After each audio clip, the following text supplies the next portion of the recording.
ټولو دوستانو ته سلامونه، هیله د جوړ روغ وئ. اوس بیا روان یو د کولن ښار خواته. کولن د نارداین وستفالن ایالت مرکز دی. د راین سیند پر غاړه ودان دی. شاوخوا 1.1 میلیون وګړي ژوند پکې کوي. د جرمني له زړو ښارونو یو دی. شاوخوا 2000 کلن تاریخ لري. کلیسا یې ډېره مشهوره ده چې تر ټولو ستره کلیسا ده په جرمني کې، او همداشان یو مسجد چې ستر مسجد دی هغه مشهور دی. هغه به وګورو له نږدې نه او په اړه به تاسو ته معلومات درکړم. هیله ده له پښتون ګرځندوی سره بیا هم اوسئ.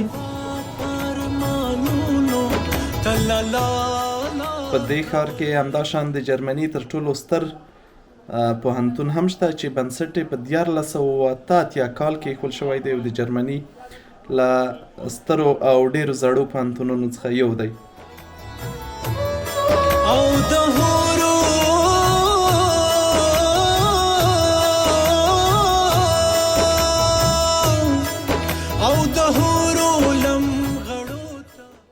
د دې ترڅنګ کولن په جرمني کې 4م ستر ښار دی، او په ناردراین وستفالن ایالت کې تر ټولو ستر ښار دی.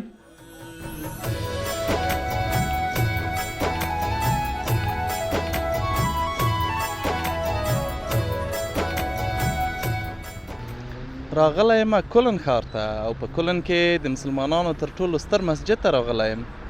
دا په جرمني کې تر ټولو ستر مسجد دی، او د ترکانو له لوري ودان شوی دی. د معمارۍ ډول یې نوی عثماني موډرن دی، یا موډرن عثماني معماري ده. ډېر ښکلی مسجد دی، لوی مسجد دی. راځئ دننه هم ورشو، په اړه به یې نور معلومات هم درکړم.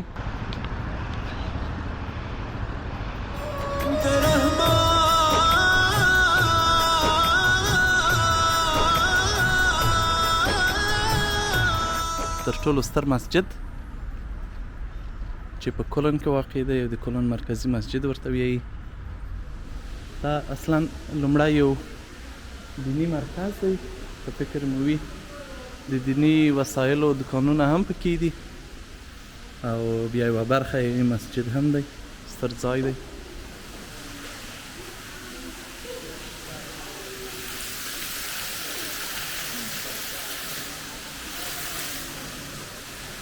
دلته رستورانتونه هم شته،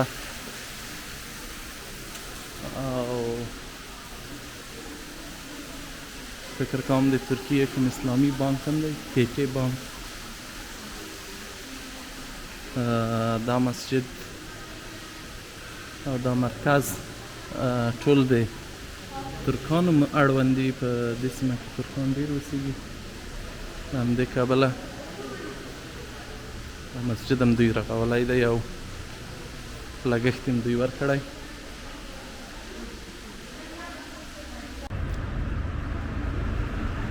دا مسجد دی. په لومړي سر کې دې ته اجازه نه ورکوله د کولن ښاروالۍ، خو بیا وروسته له ډېرو بحثونو اجازه ورکړه. د مسجد په جوړولو شاوخوا 20 میلیونه یورو لګښت راغلی، او پرانستلو ته یې اردوګان هم راغلی و. راځئ چې وګورو دننه ورتلی شو که نه. اوس خو مسجدونه هم داسې شوي دي لکه تجارتي مرکزونه ځینې چې دروازې تړلې وي او قلف وي، متاسفانه. دا ډول مسجدونه د تیب په نوم د ترکانو د یوه اسلامي ټولنې له لوري جوړیږي، او دې ته ورته په عین نقشه 2 که 3 نور مسجدونه هم په همدې سیمه په همدې ایالت کې شته.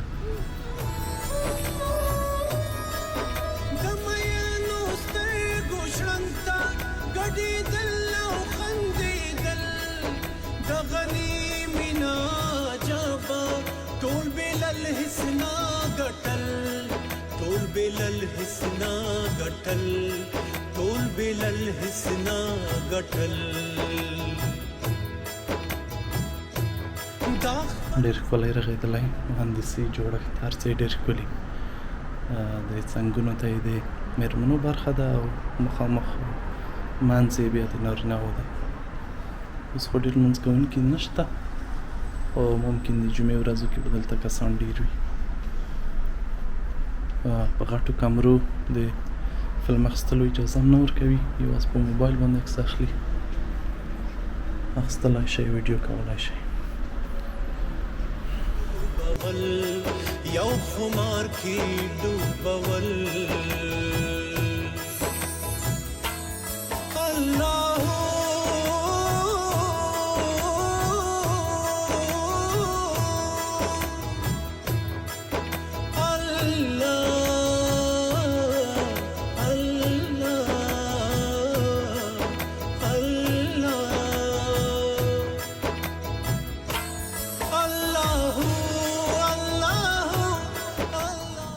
مسجد خو مو وکوت، راځئ چې اوس ولاړ شو کلیسا هم وګورو او د هغې ننداره هم وکړو.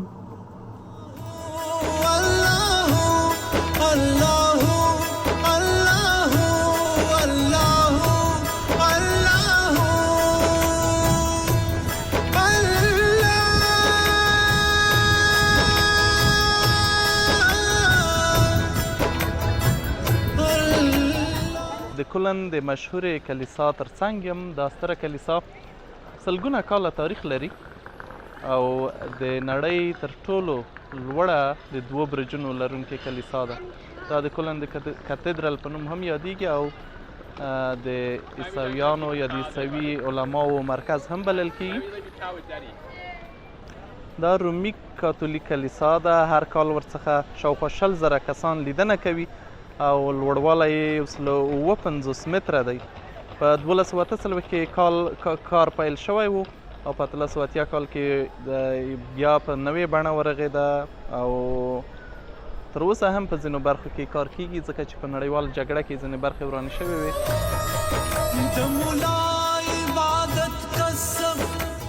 کلیسا په کلن ښار کې د راین سیند پر غاړه ده او دا د کلن مرکز هم بلل کېږي. لکه څنګه چې ګورئ ویډیو کې د کلن مرکزي سټیشن یا هاف بانوک هم په همدې سیمه کې دی. د کلیسا جوړښت د ګوتیک سټایل دی او دا د ګوتیک کلیساو یوه له سترو کلیساو څخه ده. جوړښت یې ډېر عجیب دی. د کلیسا په ودانۍ په هره برخه یې ډېر زحمت ایستل شوی دی، خصوصا د هغه برخې چې ډیزاین شوي دي یا سینګار شوي دي دا ډېرې ښکلې جوړې شوي دي. کلیسا ډېره لوړه ده. د چا خبره که پورته ورته وګورئ نو خولۍ مو له سره لویږي. لکه چې ګورئ دلته لا هم فکر کوم د ډېر وخت راهیسې کار کېږي.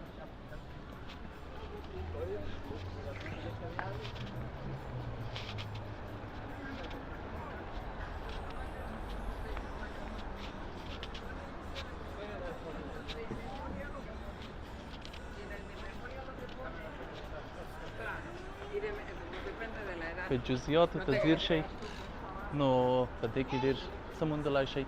دلته په دې یوه پایه کې د فکر کوم د جګړو پخواني آثار هم لا شته او ځینې ځایونه ترمیم شوي، ځینې له ترمیمه پاتې دي او یا لاسي پرېښول شوي دي.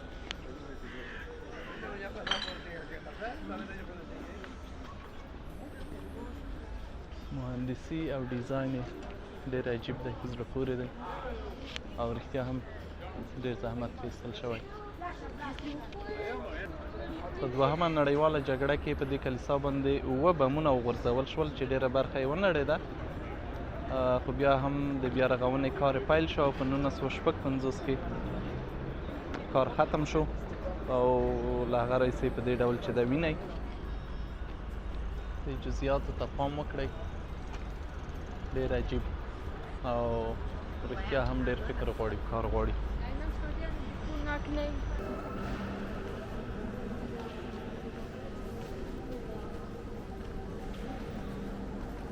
کلیسا دننه ډېره ستره ده.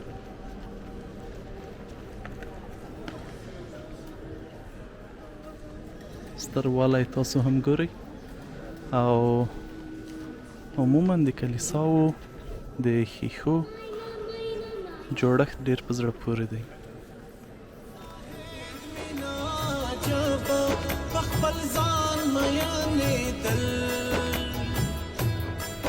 دریا سفید جو ټکړي دلربا لا ورکول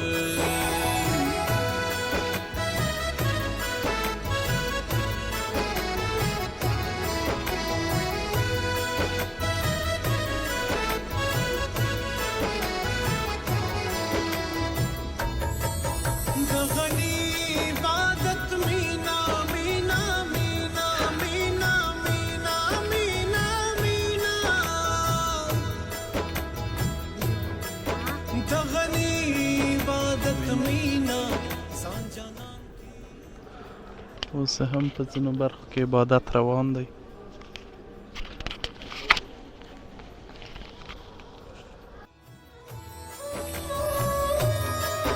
د مینو سترګو شړنګ ته ګډېدل او خندېدل د غني مینا جبه ټول بېله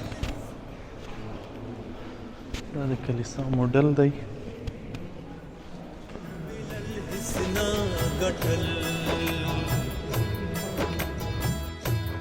دا خپل ځان او جهان واړه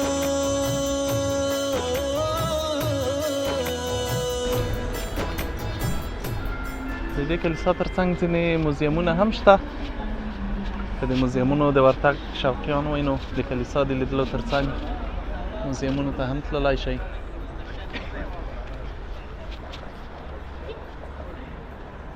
موزیمونو نه یو هم دا د لودویک موزیم دی چې کلیسا ته نږدې دی.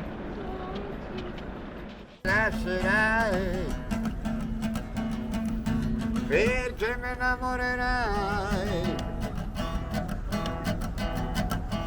Sono un amore diretto di marina, ti voglio bene, mia Macarena.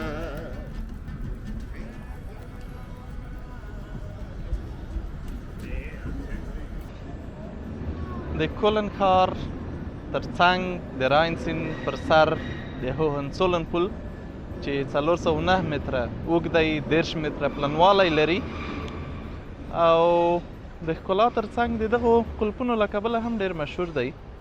کوم چې مینان یو بل سره د مینې د تړون په پار تړي او د دې پله ډېره برخه یې نیولې ده. د دې پله کار په 1907 کال کې پیل شوی دی او د جرمني یو له مهمو پلونو څخه شمیرل کیږي. پل د راین سیند پر سر ودان دی. د راین سیند د سویس د آلپ له غرونو سرچینه اخلي او بیا شمالي سمندر ته بهیږي.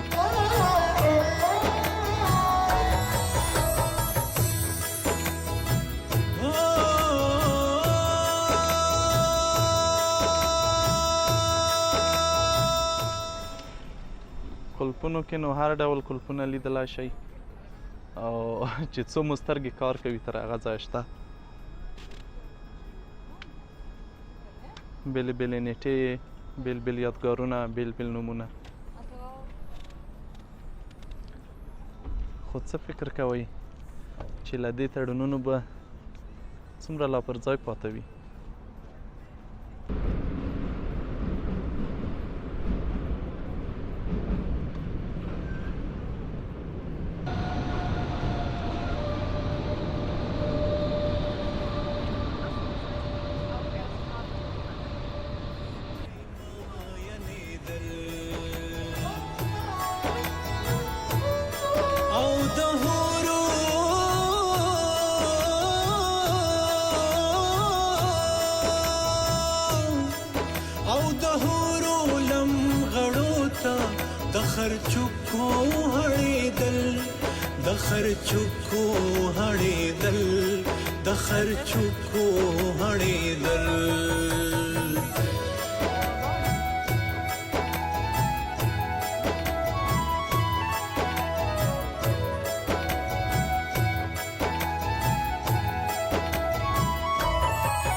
تر پله لاندې د سیند په غاړه دغه ډېره ښکلې سیمه ده.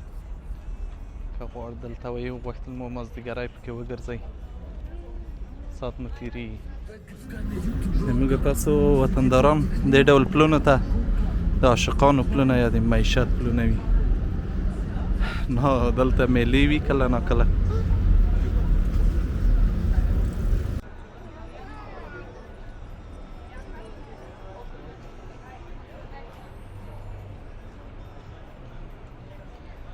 له جګړې وروسته د کلیسا ځینې انځورونه په هغې کې وینئ چې پل هم په بشپړ ډول تقریبا وران دی او دا د خلکو کتارونه او بدحال. راځئ د کولن د ښار ځینې برخې هم وګورو. دا بانو په همدې کلیسا ته نږدې مرکز دی او تجارتي دکانونه او هټۍ او بازار دی. बेकिनार दरियाब द हुस्न हो खुदा की बंदवल द जाहिद इबादत चिड़दे सवाल मिन्नत जड़ा कवल बजन्नत तौबा दुनिया की द फायदे सौदा कवल द जाहिद मिना जबा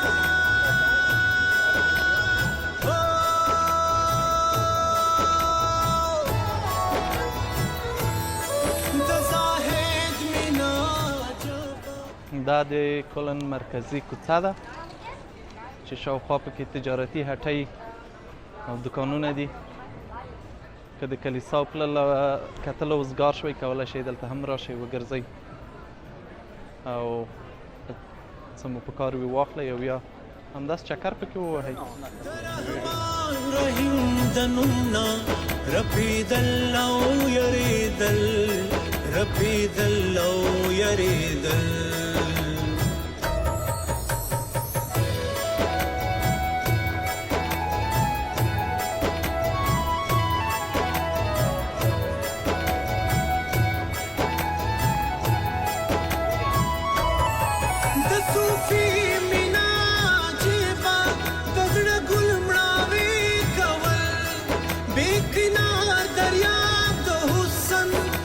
खुदा की बंदवल द जाहिद इबादत चिड़दे सवाल मिन्नत जड़ा कवल